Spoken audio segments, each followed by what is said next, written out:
Next tonight, a critical moment for that tax reform showdown on Capitol Hill. After the Senate narrowly passed a massive tax overhaul, they will now work with House lawmakers to hammer out the differences in the two versions.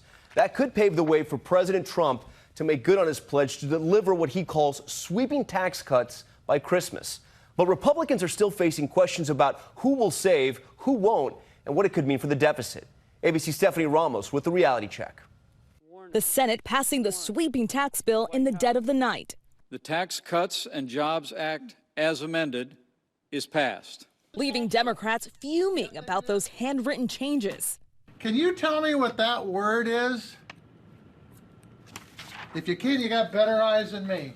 Now Republicans racing to get the final bill on the president's desk before Christmas. Now we go on to conference and something beautiful is going to come out of that mixer. There are some major differences between the House and Senate bills. Both bills would reduce the corporate tax rate to 20%, but the timing of when the cut kicks in is different. Jim Garth owns a small restaurant in Chattanooga, Tennessee. He says he's excited about the prospects of a cut in the future. That's what I need so that I can give my employees a much needed increase in their rate of pay.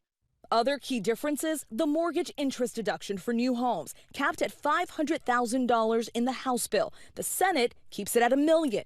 The medical expense deduction, the House bill repeals it. The Senate bill expands it. And the House bill makes the individual tax cuts permanent. The Senate bill would allow them to expire in 7 years. Why not, in putting this bill together, make it so that you could say everybody in the middle class will get a tax cut that's permanent? Well, it's impossible to do that. You can't craft any bill that would guarantee no one was in a special category that might get a tax increase.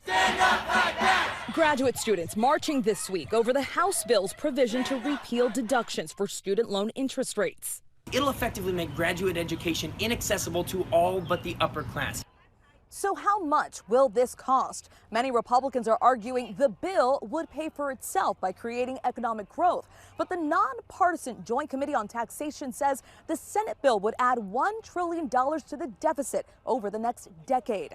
Tom. Stephanie Ramos reporting from Capitol Hill for us. Hi, everyone. George Stephanopoulos here. Thanks for checking out the ABC News YouTube channel. If you'd like to get more videos, show highlights, and watch live event coverage, click on the right over here to subscribe to our channel. And don't forget to download the ABC News app for breaking news alerts. Thanks for watching.